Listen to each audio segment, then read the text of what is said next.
มอง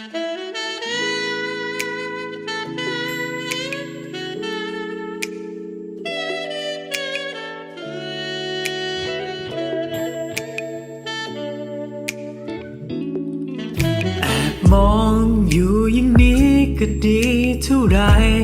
ไม่ต้องคิดอะไรมากมายเธอบอกรักอาจเสียเธอไปก็ได้เก็บไว้อาจได้รักนานกว่าพูดไปแค่ได้ใกล้กับเธอก็พออย่าไปขออะไรเสียไม่ใช่ว่าไม่รักเธอแต่คือฉันไม่กล้าจะบอกไปก็กลัวว่าถ้าฉันพูดแล้วเธอจะหายไปก็ไม่พูดดีกว่ากลัวเธอตอบมาว่าไม่ได้คิดอะไร